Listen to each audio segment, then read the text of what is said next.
All right, welcome everybody to another fun-filled lecture. Here we will complete and continue, actually both, looking at the American Civil War. And this particular lecture, we're going to be looking at four major campaigns that transpired in 1863 through 1865. And each of these particular campaigns that we're going to look at are all incredibly important to the Union victory. As we have seen up to this point, it's really the Confederacy who has been the better of the two armies. And this has been true throughout 1861, 1862, and then early on in 1863. Lee's going to have one major victory at the Battle of Chancellorsville. But the tide will shift, if you will, in 1863. A number of Union victories, major Union victories, are going to happen, which are going to, sort of shift the momentum of the war in the favor of the Union. So what I want to begin with is to have you guys watch a film. It's on an interactive map on the Battle of Vicksburg. This particular campaign is in many ways overshadowed by the Battle of Gettysburg, but I would argue that strategically, at least, it is more significant. The Battle of Gettysburg, and we will be talking about that at some length here today, took place from July 1st through July 3rd of 1863. The Battle of Vicksburg actually began long before the Battle of Gettysburg, but it ends one day after the Battle of Gettysburg. The Battle of Vicksburg actually ends on July 4th. And I think one of the reasons why the Battle of Vicksburg is not as well remembered is because of just how climactic and how significant the Battle of Gettysburg itself was. But I think it's important for us to understand the Battle of Vicksburg because the outcome of that particular campaign allowed for the Union to take possession of the Mississippi River and the rail lines along the Vicksburg line. And in many ways, whoever controlled Vicksburg really controlled the amount of supplies, particularly food, that entered into the heart of the Confederacy. And so Vicksburg is one of these things. Now, it is fought by Ulysses S. Grant, and it is a long, protracted conflict, one that sort of begins in 1862 and continues on in earnest in 1863. After a number of different attempts to enter into Vicksburg, including two major frontal assaults that Ulysses S. Grant will lose about 5,000 or so men. Eventually, Grant will lay siege to the town of Vicksburg, and I think it's something like 44 days. Grant sieges the town of Vicksburg and ultimately takes possession of the town. But what I want you to do is just to watch that film, that interactive map. There's three sections of it that I would like for you to watch. I want you to look at the introduction, the part that says Siege of Vicksburg, and then finally the conclusion, and get a feel and an understanding for that particular conflict, because again, it, in tandem with the Battle of Gettysburg, really helps to shift the tide of war in favor of the Union. And in many ways, I think 1863 is kind of that beginning of the end. Obviously, they wouldn't have known that at the time, but it does seem as if this might be a significant moment. So go ahead and watch that, and then we will move in to take a look at the other significant battle, and that is, of course, the Battle of Gettysburg. All right, guys, go ahead and enjoy that film. All right, so now that you have a sense of the Battle of Vicksburg and its overall significance, let's now move to take a look at the Battle of Gettysburg. Now, as aforementioned in the introduction to this week's lecture, I had made mention that one of the major accomplishments of the Confederacy in 1863 was their victory at the Battle of Chancellorsville. And The Battle of Chancellorsville, according to Tyndall, George Brown Tyndall, he notes that the success at the Battle of Chancellorsville was really the peak of Lee's career, but in many ways that battle will be his last major significant accomplishment. And so that's why, in many ways I regard the Battle of Vicksburg, the Battle of Gettysburg, 1863 as sort of that beginning of the end. One thing I will make mention of with respects to the Battle at Chancellorsville before we get into Gettysburg is that it is during the Battle of Chancellorsville that Lee loses essentially what you might call his right arm. The individual known as Thomas Stonewall Jackson is actually killed, or dies rather, during this conflict. Tyndall writes, he says, Stonewall Jackson rode out beyond the skirmish line to locate Union forces. Shooting erupted in the darkness, and nervous Confederates mistakenly opened fire on Jackson. End quote. What happens is that Stonewall Jackson goes out during the Battle of Chancellorsville behind enemy lines, and on his return back across into the Confederacy, Confederate soldiers mistake Jackson for the enemy, so they shoot him. And that's not what kills him. He goes in, he gets his arm amputated, and he seems to be recovering, but then he contracts pneumonia and dies. And this, I think, was a major, a major hit to the Confederacy and to Lee personally. And so, in addition to Gettysburg, as we will see, and Vicksburg, as you've already saw, 1863 did see the erasure, if you will, of one of Lee's most important soldiers. In fact, Lee is noted as having said of Stonewall Jackson, quote, "I have lost my right arm," Lee lamented, "and I do not know how to replace him." And in fact, I don't think Lee was ever able to do so. But in the end, Chancellorsville is a success for the Confederacy, but it is one of their last successes. Okay, obviously, as you saw, Vicksburg was a major defeat, as will the Battle of Gettysburg. And so it notes here that after his astounding victory at the Battle of Chancellorsville, Virginia, in May of 1863, Robert E. Lee led his Army of Northern Virginia in its second invasion of the North. And essentially what Lee needs to do at this point is he needs to obtain supplies for his troops. Remember that there is a blockade. Remember the Anaconda Plan that we had mentioned last week. The blockade has done its job. It is keeping supplies from getting into the South. And this is why, for example, Vicksburg was so important, because it's one of the ways in which the Southern Confederacy is able to obtain supplies. Well, that's being attacked by Grant when the Battle of Gettysburg erupts, and Lee is in need of supplies. So he goes up north, and he wants to take the war away from the South. Obviously, the Western and Eastern theaters have taken the brunt of the conflict, and so Lee wants to move his troops up north. So he heads up north towards Pennsylvania. And there he wants to find supplies. And in fact, the thing that is interesting is that the Confederacy, the only reason why they were in Gettysburg to begin with is because they were looking for shoes, because they didn't have any of their own. And the two armies would meet there, of course. But the northern portion of the country is what Lee wants to attack. And he does so for a couple of reasons. One, he wants to threaten northern cities, just as the Confederacy had their cities threatened. And by striking a major victory in the North, he's hoping to weaken the North's appetite for war. By 1863, there are rumblings among a group of people known as Peace Democrats. They are also known as Copperheads. These are people who are Northerners, who are the antithesis to the Lincoln administration. These Copperheads, or Peace Democrats, do not like Lincoln. They do not like abolitionists. They do not like the war. They want to see the thing come to an end. And in 1863, they begin to build. Their support begins to develop a bit more, so much so that Lincoln will refer to them as the fire in the rear. And Lee understands that there is a anti-war movement taking place in the North, and so his objective is go to the North, hit it hard, get a major victory, strengthen the peace movement, and hopefully end the conflict.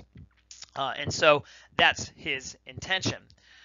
Now, on June 28th, as it states, Lincoln names Major General George Gordon Meade to succeed Hooker, and Meade immediately ordered the pursuit of Lee's army of 75,000 men. You see, the Union was aware of Lee's movements, and so they will meet at Gettysburg. Now, Gettysburg was a 3-day conflict, July 1st through the 3rd of 1863, and it will be a smashing victory for the Union. Of the 3 days in which the battle raged, the first day was the only day that the Confederacy was actually successful. So let's take a look at this day by day, and we'll get through the battle. All right, let's move on. All right, so day one, just a quick overview here. It says Confederate soldiers led by A.P. Hill went on a search for shoes in Gettysburg, attacked therefore by Union troops who were there in the town. 90,000 Union troops took the field against 75,000 Confederates. And on day one, Confederates take control over the town of Gettysburg. And this is the basics of day one. And you can sort of get a map there, a Gettysburg overview. But let me make some comments here. Upon learning that the Army of the Potomac was on its way, Robert E. Lee planned to assemble his army in the prosperous crossroads town of Gettysburg, and I'm reading this, by the way, which was 35 miles southwest of Harrisburg, Pennsylvania. One of the Confederate divisions in A.P. Hill's command approached the town in search of supplies early on July 1st, only to find that 2 Union cavalry brigades had arrived the previous day. And so what's interesting about the Battle of Gettysburg is that this isn't necessarily a planned conflict. The two armies just sort of bump into one another. I mean, obviously, Lee is moving his troops north to strike against the Union in their own town or in their own region. But it wasn't necessarily Gettysburg, as I understand it, that they selected as a strategic place to fight. It's that, hey, A.P. Hill needed supplies. They're looking for shoes. And when they arrived in the town, right, the Union cavalry under Buford was already there. So when you meet the enemy there, you gotta fight. It says Confederate forces led by Hill and Roger Ewell were able to drive the outnumbered Federal defenders back through the town to an area known as Cemetery Hill, located half-mile to the south. Now, if you take a look at this map, you can see Cemetery Hill. If you take a look at each of those dotted arrows underneath the word Howard, you can see where the Confederates were able to push the Union back towards Cemetery Hill, and then eventually towards Cemetery Ridge. And if you go even further down that line, you will eventually see a couple of places. One's called the Peach Orchard, one's called Devil's Den, and the other are Little Round Top and Round Top. And day two of fighting, those particular areas, particularly Little Round Top, are going to become somewhat significant.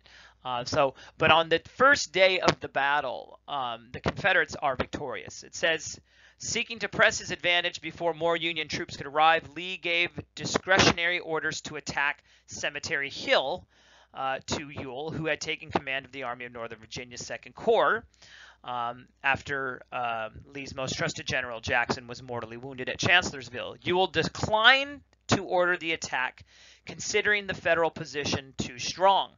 His reticence would earn him many unfavorable comparisons to the Great Stone Wall. By dusk, a Union corps under Winfield Scott Hancock had arrived and extended the defense line along cemetery ridges to the hill known as Little Round Top.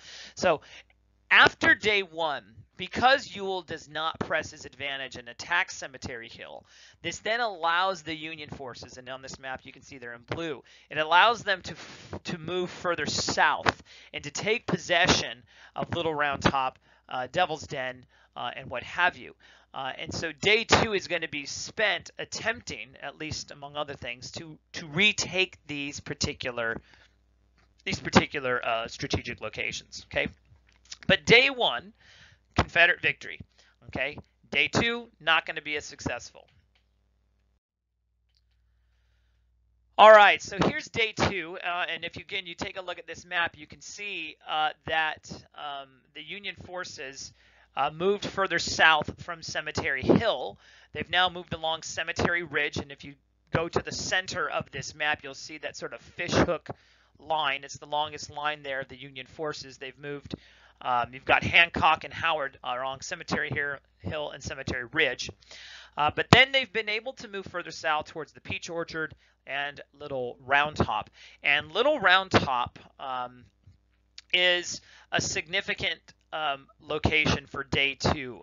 Some have argued that the events which transpired on Little Round Top on day 2 in fact helped to save the Union itself, which I think is a bit of an overstatement. But let me read to you some stuff here, and then I will get into what happened on Little Round Top. It says, as the next day dawned, the Union Army had established strong positions from Culp's Hill to Cemetery Ridge. Lee assessed his enemy's positions and determined against the advice of his defensively minded second-in-command, James Longstreet, who argued that Lee should attack the Federals where they stood.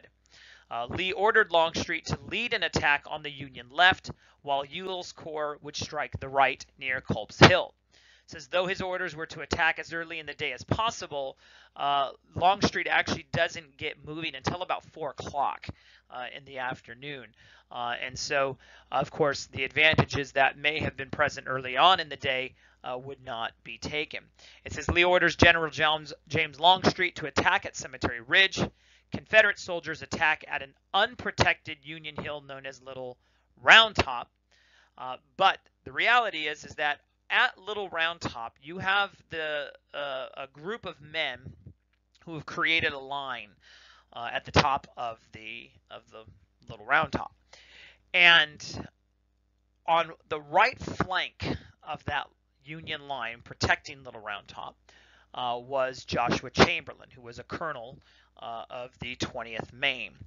And the Confederates, as you can see, Longstreet's, if you go to this map, if you look at Little Round Top and you see the red, you can see these are Longstreet's men trying to take the Peach Orchard, trying to take Little Round Top. Longstreet sends his troops up Little Round Top multiple times in order to break the Union right flank, because if the Union right flank falls on Little Round Top, then the entire line falls, and the Confederacy would have been able to take possession of the Peach Orchard, Rosewood, Little Round Top, and then push right into Meade Center and take Cemetery Ridge. What happens is that on Little Round Top with the 20th Maine, you got Joshua Chamberlain, you've got an advance of the Confederacy. They go up the hill, the Union repels them. They go for a second time. They go up the hill, the Union repels them. Okay. By the time that the Confederacy goes up the hill the third time to take Little Round Top, Joshua Chamberlain, again sitting on the right flank, he can't flee, because if he falls, the whole line falls, and then of course the Confederacy is able to push into the center line. By the time they go up for a third round, Joshua Longstreet and the 20th Maine have been out of ammunition. They ran out of ammunition. Well, they can't flee. They can't stay there in fights. Joshua Chamberlain tells his men to fix bayonets, and they flee down the hill and basically are victorious on that particular day, keeping Little Round Top, keeping Cemetery Ridge, keeping Cemetery Hill effectively into the hands of the Union. And day 3 of this conflict will basically be the Confederates attempting to take these regions, these areas again. Continuing on with my reading, it says, over the next several hours, bloody fighting raged along Sickles' line, which stretched from the nest of boulders known as Devil's Den into a peach orchard, as well as in a nearby wheat field on the slopes of Little Round Top. The combined casualty total from 2 days of fighting came to nearly 35,000. The largest 2-day toll of the war. So day 1 is a Confederate victory. Day 2, in part thanks to Joshua Chamberlain and the efforts of the 20th Maine at Little Round Top, that is a Union victory for day 2. Okay, about 35,000 people dead between day 1 and day 2. Okay, let's move on to day 3. All right, day 3 was a disaster for the Confederate forces. It says here that early on the morning of July 3rd, Union forces of the 12th Army Corps pushed back a Confederate threat against Culp's Hill after a 7-hour firefight and regained their strong position. Believing his men had been on the brink of victory the day before, Lee decided to send 3 divisions against the Union center on Cemetery Ridge. Now, if you take a look at this particular map, you'll see that the Union Army has stretched their lines across Cemetery Ridge and Cemetery Hill back over by Culp Hill, okay, down there towards the Baltimore Pike. The objective that Lee is going to have, and you can see his lines here, okay, as they push in, is they are going to march across about a 3/4 of a mile open plain, stretched about, 2 to 3 miles wide, and they're going to try to punch right through the center of Meade's forces, okay? This becomes known as Pickett's Charge, okay? General George Pickett had about, 13,000 to 15,000 men, and Lee basically says, all right, George, what we're going to do is we're going to have your men march across this open plain and smash right through the Union lines along Cemetery Ridge, okay? Now, this last day begins with an artillery bombardment. The Confederates opened fire, I don't know for how long they did it, maybe an hour or so, hour and a half. And they just punch at the Union forces with their artillery. Once they believe that they have an advantage, Lee then sends the men, Pickett and his men, across this open ridge. And basically what happens is the Union opens fire on them, and it is a mass bloodbath. Okay? It says, despite Longstreet's protests of this plan, Lee was determined, and the attack, later known as Pickett's Charge, went forward around 3 p.m. after an artillery bombardment by some 150 Confederate guns. Union infantry opened fire on the advancing rebels from behind stone walls, while regiments from Vermont, New York, and Ohio hit both of the enemy's flanks. Caught from all sides, barely half of the Confederates survived, and Pickett's division lost 2/3 of its men. The amount of life that the Confederacy lost during the Battle of Gettysburg was so devastating because, as you saw earlier, Lee does not have the ability to replenish his troops. And the Battle of Gettysburg, day 1, 2, and 3, ultimately wiped out thousands and thousands and thousands. We're talking over 40,000, 45,000 men in the course of 3 days. And Lee is not going to really be able to come back from this. And the impact of this conflict on the Confederacy was significant. It says his hopes of a victorious invasion of the North dashed. Lee waited for a Union counterattack on July 4th, but it never came. Okay, it says Union casualties in the battle numbered 23,000, while the Confederates had lost some 28,000 men, more than a third of Lee's army. And then, of course, on July 4th, as you already saw, Pemberton surrenders Vicksburg, and so it is just one massive defeat during July of 1863. Now, of course, one of the things that makes the Battle of Gettysburg so, iconic in our memory is not just because of the devastation wrought by the war or by the battle upon the Confederacy, not only because it was a major Union victory, but because of the fact that following Gettysburg, a cemetery is created, and Lincoln will be invited to come and speak at the event, and it is there where we get the Gettysburg Address. Tyndall writes the following. He says, after the fighting at Gettysburg had ended, a group of northern states funded a military cemetery for the 6,000 soldiers killed in the battle. On November 19, 1863, the new cemetery was officially dedicated. In his brief remarks, since known as the Gettysburg Address, President Lincoln eloquently expressed the pain and sorrow of the brutal Civil War. The prolonged conflict was testing whether a nation dedicated to the proposition that all men are created equal can long endure. Lincoln declared that all living Americans must ensure that the honored dead had not died in vain. In stirring words that continue to inspire, Lincoln predicted that this nation, under God, shall have a new birth of freedom. And indeed, one of the things that the Gettysburg Address does, and I think this is why we remember it so well, is the Gettysburg Address helps to redefine the purpose of the fighting. It helps to set the course of the war on a higher field. It ennobles, if you will, the war. We are fighting now for a new birth of freedom. And of course, that address would not have transpired had the battle itself not taken place. And so strategically speaking, yes, the Battle of Gettysburg, like the Battle of Vicksburg, swings the trajectory of the war in many ways into the Union favor, right? I mean, we gained possession of the Mississippi River. Obviously, major losses. A third of Lee's army is lost during the Battle of Gettysburg. And so strategically, militaristically, these are successful. And, this is why we remember them, at least in part.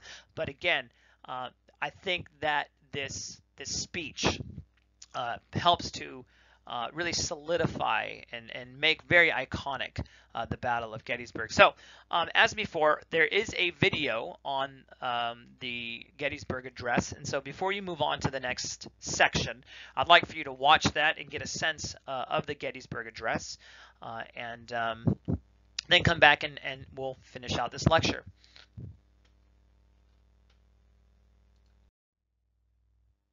All right. So we've got Lincoln, who speaks for 2.5 minutes, who sums up best the purpose of the fighting, I think. Very stirring words. And 1863, as I mentioned before, kind of a turning point. You've got the Battle of Vicksburg, you've got the Battle of Gettysburg, and then finally you get the final third great victory, which is the Battle of Chattanooga. And I'm not going to get into that particular conflict, but that was fought near Tennessee, and it is a major victory for the Union.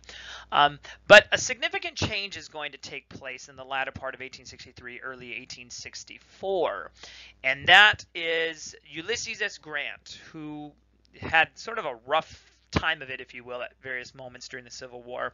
Ulysses S. Grant will eventually be given the title of Lieutenant General. And in 1864, 1865, Grant is going to bring a new strategy to the war, one that Lee is not accustomed to having to deal with.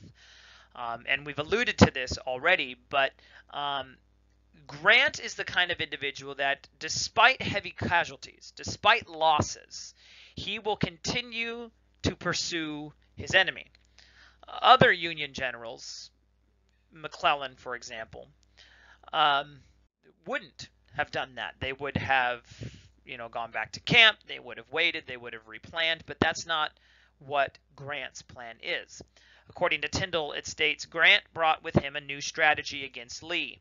Where all his predecessors had hoped for the climactic single battle, Grant adopted a policy of aggressive attrition. Okay, and a war of attrition is one where you're basically just trying to slug your way as hard as you can into the center of these lines in order to kill as many people as you can. We have to remember, Lee does not have the ability to replenish his army. And so Grant is just going to push and lay pressure against Lee between 1864 through 1865.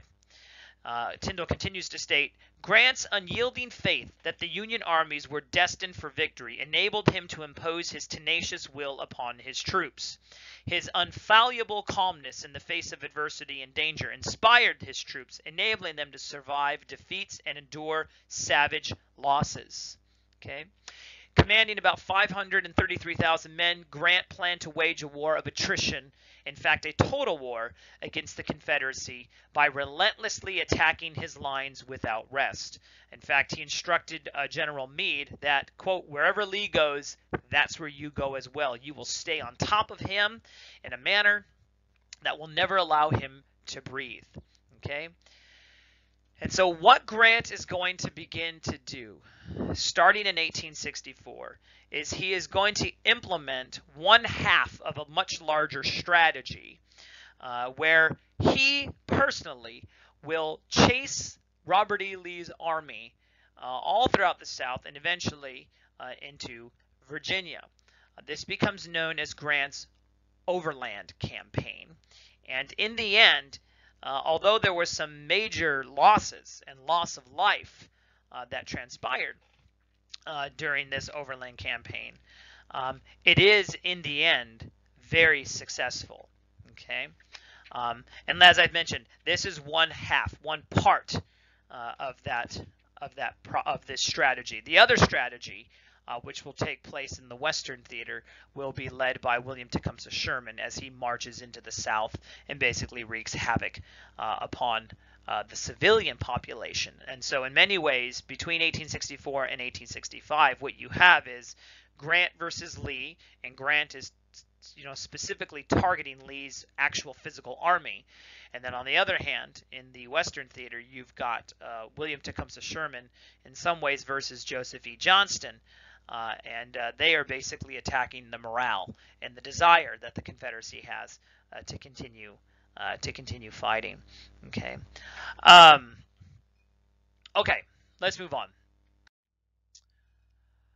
So Grant's Overland Campaign, it says, in the spring of 1864, Union General-in-Chief Ulysses S. Grant launched a multi-pronged grand offensive aimed at destroying Confederate armed forces in Virginia. And this is important because what Grant is doing is he is playing now an offensive game.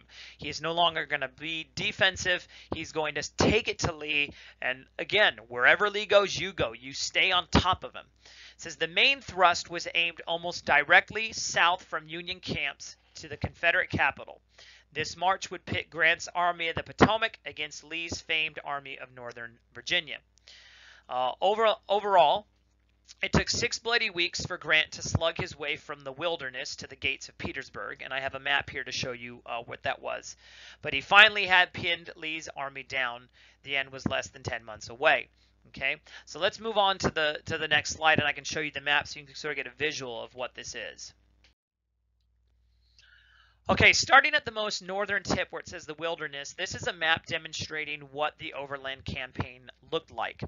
You can see there's a series of conflicts that took place, but basically what Grant is going to do is one fight after the next, he's going to force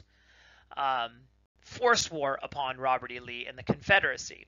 Now, if we start at the Battle of the Wilderness, and you go all the way north down to where it says Petersburg, okay, it took Grant about 6 weeks to do that particular move. Once he gets to Petersburg, he's going to have to lay siege to the city, lay siege to the region, which eventually will be successful. Petersburg will eventually fall. And then by April of 1865, Grant will have moved his men past Five Forks, past Sailor's Creek, and then ultimately to the Appomattox Courthouse. Okay? All right? So, on one part of the Union strategy, you've got Grant taking it to Lee in this overland campaign. Okay, this is what Tyndall has to state. He says, in May 1864, the Union's Army of the Potomac, numbering about 115,000 to Lee's 65,000, moved south across the Rappahannock and Rapidan rivers into the Wilderness of eastern Virginia, where Hooker had come to grief in the Battle of Chancellorsville. In the nightmarish Battle of the Wilderness, May 5th through the 6th, the armies fought blindly through the woods, the horror and suffering of the scene heightened by crackling brush fires. Okay, the Battle of the Wilderness starts this overland campaign, and in many ways this is a very horrific conflict. As it mentioned here in the text, you've got 115,000 versus Lee's 65,000. If these two armies meet on open fighting, open field, the Union's going to devastate the Confederacy. And so what happens is Lee strategically chooses the dense forest of the Wilderness, and he does this, as mentioned, for strategic reasons. When you are fighting in the woods, in the wilderness, you cannot capitalize on your superior numbers, okay? And so the Wilderness starts the overland campaign. And one of the horrific things about this is that the types of guns that were used is you had a lot of lint and linen that was falling to the ground. There's sparks that are falling onto the ground, and the area of the Wilderness had not burned for quite some time. Well, You can sort of guess what's going to happen. The wilderness, the forest there, is going to catch on fire, and people are going to be burning to death. And this was just a horrific experience. Tyndall states about the Battle of the Wilderness, Grant's men suffered heavier casualties than the Confederates, but the rebels were running out of replacements. Okay? Now, typically speaking, the way that the Union had fought, and let's say, for example, that McClellan had fought the Battle of the Wilderness, or McDowell, or Burnside, or anyone but Grant, right? If anyone other than Grant was fighting in the Battle of the Wilderness, probably what you would have had was that general saying, okay, we're going to stop for a second. We lost too many men. We need to regroup. Grant says, no, we're going to continue to slug our way south, and we're going to end this thing. And so after the Battle of the Wilderness, Grant will then move to Spotsylvania, North Anna River, and then into Cold Harbor. Cold Harbor was perhaps the most horrific battle that Grant ever fought. Okay? In less than 20 minutes, 7,000 Union soldiers were killed at the Battle of Cold Harbor. In fact, Grant remembered in his memoirs that it was the only time that he can remember in his whole career where he wished he had not commanded his troops to fight. We're talking 7,000 men in 20 minutes at Cold Harbor Fall. Okay? And again, if it's anybody other than Grant, you're going to stop. You're going to regroup. You're going to try and figure it out. Grant doesn't do that. He stays on Lee, and he pushes Lee, and he meets Lee, and he fights Lee. And again, this takes all of the rest of 1864, all the way up into April of 1865, until Lee eventually surrenders. But this overland campaign, well, you know, aggressive attrition. Remember, that's what Grant said he wanted, aggressive attrition. All right, let's move on. Okay, so Grant's overland campaign is just briefly described. That's taking place largely in the Eastern Theater. In the Western Theater, at the same time, you're going to have the second part of this sort of grand strategy. Remember, Grant is physically attacking Lee's army, okay? But it's not just the army that you have to destroy. You also have to destroy the morale and the desire and the willingness to continue to fight.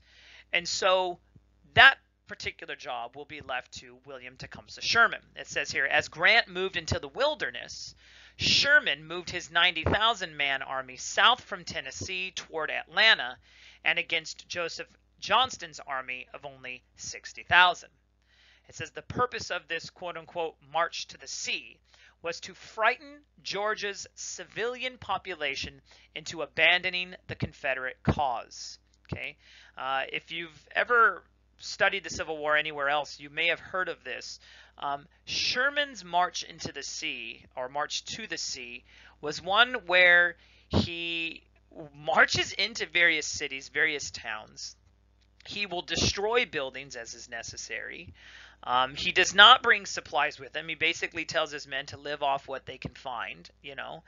And the destruction that he wrought against the South was so devastating that people began to lose hope in the Confederacy.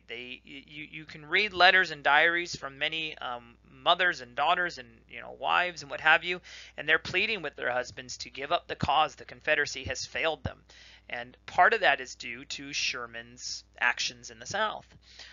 It says here that soldiers stole food and livestock. They burned the houses and barns of people who tried to fight back. Ultimately, Sherman's march to the sea was attacking the morale. They want to ensure that people no longer have a taste for war. Okay, it says the Yankees were, quote, not only fighting hostile armies, but a hostile people, Sherman explained. As a result, they needed, quote, to make old and young, rich and poor, filled the hard hand of war. You see, one of the things that Sherman recognized is that it's not just the army that Lee is commanding that's the enemy. They're not the only thing keeping the Confederacy alive. You also have the civilian population back home. And so, we're not necessarily under Sherman, rounding people up and murdering them in their beds. That's not going on. But they definitely are making life very unbearable. Okay, let's move on. All right, you can sort of get a feel here of what Sherman does. It says Sherman's March to the Sea was the Civil War's most destructive campaign against a civilian population. And in many ways, what you find in Sherman's March to the Sea is an action of total war, right? Everything is going to be used to ensure that the Union is victorious. Now, as far as actual conflicts go, I don't want to say that Sherman's marching unopposed through Georgia and into South Carolina. He's definitely not marching unopposed, but Johnston's army doesn't have the ability to really take Sherman on straight out.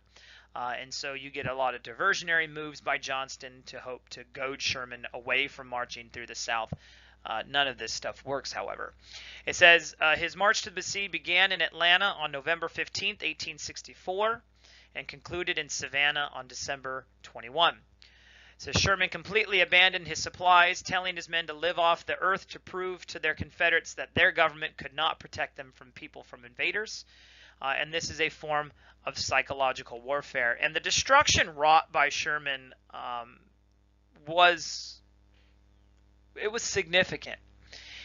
It took a very long time to rebuild the South physically and psychologically. Okay, and I mean the idea here again is you attack the civilian population, not necessarily physically, although I'm sure there were abuses where, we don't know necessarily how slaves were, how they fared. I'm sure that there were abuses of power. Of course, Sherman told his men that they were not supposed to do certain things. That doesn't mean that those commands were always upheld.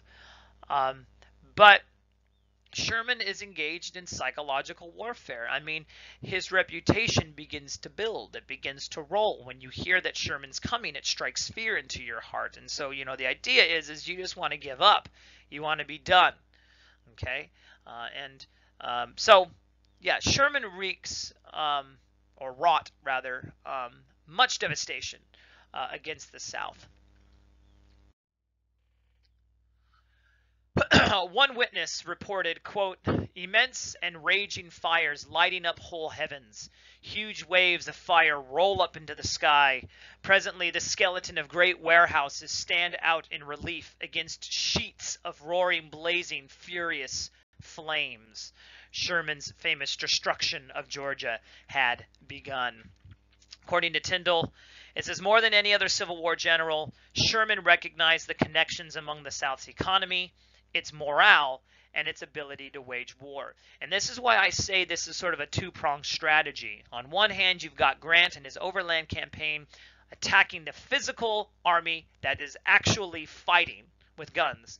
And on the other hand, you've got Sherman in the Western theater basically trying to destroy the morale, trying to destroy the civilians' population's desire for war.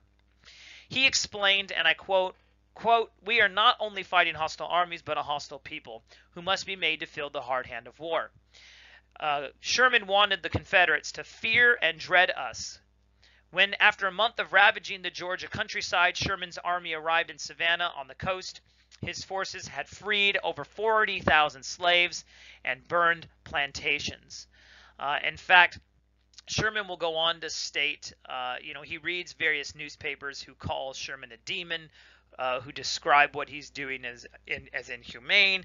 And Sherman's response to these things is, hey, look, they invited us down here. They wanted war, and it's irreprehensible that they would now whine about it when we bring it to them, right? You wanted this, and now we're bringing it to you. One of the things we have to understand about Sherman is that this was a man who, at the very beginning of the war, had thought that the war would be a long, protracted conflict with massive casualty rates. And he actually gave numbers that were quite low. He thought it would be 200,000 men that would die, or something to that effect, right? But obviously far, far more than that actually did die. And Sherman, in some ways, is also a man of peace. He wants the war to come to an end, but the way that he understands it is the harder you hit, And the faster you move, the quicker the conflict's going to be over, right? I mean, if you think about being in the ring with Muhammad Ali, you're not going to win by throwing jabs and jabs and jabs. It's just going to prolong the process. What you do is you go in for the knockout punch, okay? And that's really what Sherman is attempting to do. Grant's trying to take out the physical army. Sherman's going to try to take out the desire to continue to fight at all. And he does this in part by destroying the South, okay? And here are some images of Sherman's destruction of the South. You can see there's really nothing left when he gets done with it. I mean, there are no words really to describe what you're seeing here. They're fairly self-explanatory. And one of the things that I will say is that if you are a Confederate soldier at the end of this war, if you lived in Georgia, and you came home and all that was left was your chimney, that's probably going to cause more tension than it is going to relieve the situation. But you can begin to see why Sherman became seen as a demon by many in the South. I mean, when this is what's left after he rolls through, your taste for war may very quickly begin to disappear. Okay? But like Grant, Sherman's march to the sea begins in 1864, continues into 1865, and in the end, it will be successful. All right, it says, in many ways, Sherman was the first modern general, for he not only waged total war against the South, but because he understood the connection between the ability of an army to fight and the support of the people back home, right? I mean, think about something like the Vietnam War, if you're familiar with that at all, right? A very highly unpopular war back on the home front. And the conflict with that particular war we're still dealing with today in large measure because people simply didn't support it. Well, that's kind of what's going on here. Sherman recognizes that, hey, it's not just guns and cannons that fight war. It's the continual, we can do this, we can fight, we can win, we can. What Sherman wants to do is to destroy that. It says, by attacking civilians and destroying homes, crops, railroads, and other industrial/agricultural centers, Sherman was able to destroy the Confederacy's ability and desire to fight, while Grant destroyed the physical army itself. Okay, it says Sherman's march frightened and appalled Southerners. It hurt morale, for civilians had believed the Confederacy could protect the home front. It says Sherman had terrorized the countryside. His men had destroyed all sources of food and forage and had left behind a hungry and demoralized people. It says, although he did not level any towns, he did destroy buildings and in places where there was resistance. Okay,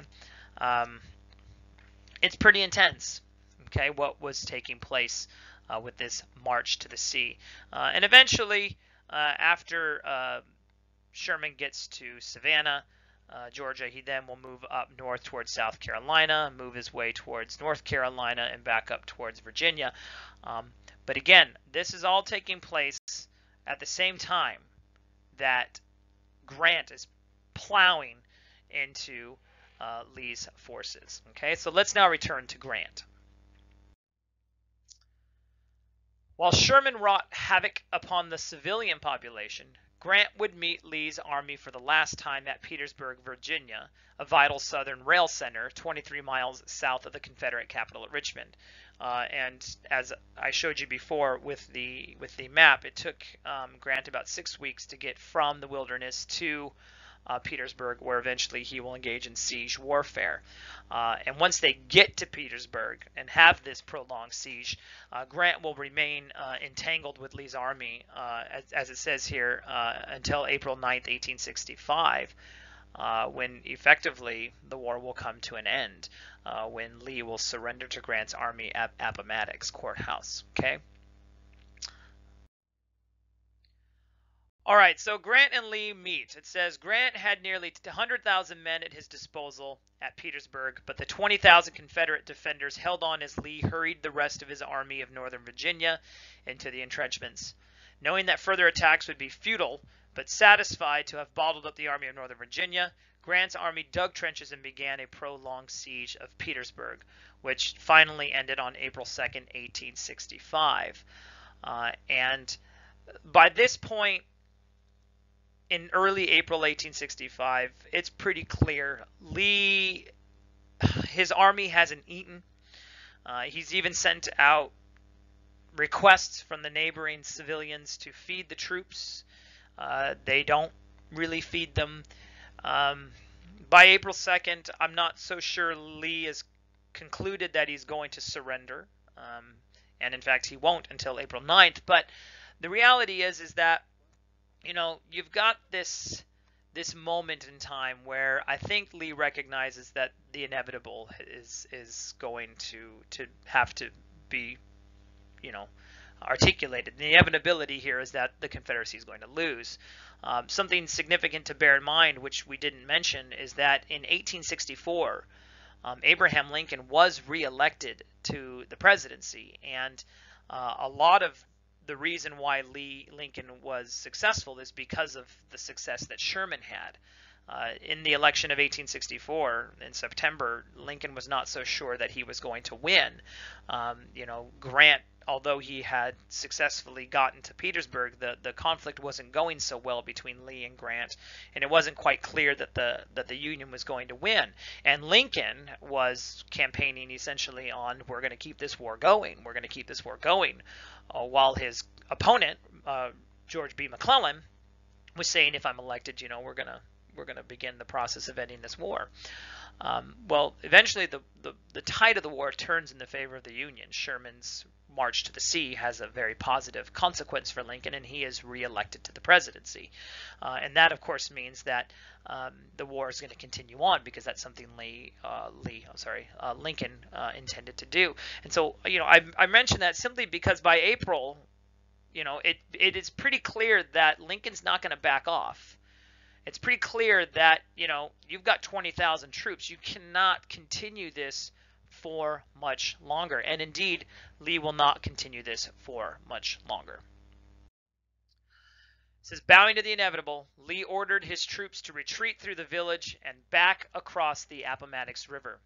Small pockets of resistance continued until flags of truce were sent out from the Confederate lines between 10 and 11 a.m. Rather than destroy his army and sacrifice the lives of his soldiers to no purpose, Lee decided to surrender the Army of Virginia to Ulysses S. Grant. Okay. It says, although not the absolute end of the war, the surrender of Lee's Army of Northern Virginia set the stage for its conclusion. Now, the reason why I say that is because although Lee surrenders on April 9th, and I have a video, by the way, which covers that, and you'll want to watch that. So at the end of this particular slide, go ahead and watch the video on the surrender. It's not very long. But the reason why I say it's not the absolute end is because Joseph E. Johnston, who was up against Sherman, still has to surrender. And there has been a call by Jefferson Davis, the president of the Confederacy, to engage in guerrilla-style warfare. I mean, that was one of the things that Grant was worried about, and that Jefferson Davis said, that the Confederacy should do, is take to the hills and, fight in a guerrilla-style war. Luckily, that didn't happen in any major way, but we do have to realize that it wasn't like on April 10th there was no more fighting. There was still fighting that took place and transpired. So, okay, so this of course brings us to the end of the Civil War, and indeed, these two lectures don't necessarily exhaust everything that we could know about the Civil War, but it should give you an understanding or a broad overview of what happened. So what I want to do, of course, is go ahead and watch that final video on Appomattox, and then come back to the very last slide, and we'll talk about Lincoln's assassination, and then we will end. All right, so now that you get a sense of how Lee surrendered to Grant in the lenient terms, very generous terms that Grant gave to Lee. This happens on April 9th, 1865. On April 14th, Abraham Lincoln will be assassinated, and you can see his corpse here. Lincoln was assassinated by John Wilkes Booth. He was at Ford's Theater watching a play called Our American Cousin. John Wilkes Booth was an actor, and he was very familiar with the show, and he knew one spot in the show where there'd be a big laugh, and then he could go in, shoot the president, during that time and hopefully get away with it. Of course, what happens is John Wilkes Booth shoots Abraham Lincoln in the head, jumps down from the balcony, says "Death to all tyrants," breaks his leg, eventually becomes a fugitive, and in the end he's found in a barn. They set the barn on fire. He runs out of the barn, lays down, and dies. Very tragic, of course. But he is successful in assassinating Abraham Lincoln. Now, there was a conspiracy here. It wasn't just supposed to be Lincoln who was assassinated. Andrew Johnson, who was Lincoln's running mate during the 1864 election, he was supposed to be assassinated, so the vice president was supposed to go. Ulysses S. Grant was supposed to be assassinated, and William Seward, Secretary of State, was supposed to be assassinated. And the idea here for John Wilkes Booth and others of his conspirators is that if you can kill all these people, then you can create turmoil and disarray, and the war can start again, because John Wilkes Booth is a major Confederate sympathizer. In the end, it's only Lincoln who is assassinated. And this does a number of different things. And we'll bring up Lincoln's assassination again. But this is the first in American history. It's the first time a president had been assassinated. And, of course, it's sort of a climactic moment because the post-Civil War period that we now call Reconstruction, I think it would have been dealt with much differently had Lincoln been alive. But, of course, we will look at that content next week. Okay. All right, guys, that pretty much sums up the Civil War. If you have questions, obviously, feel free to contact me or consult your textbook. Otherwise, as always, go in peace, be warm and filled. May the force be with you, live long and prosper, and may the odds forever be in your favor. Bye, guys.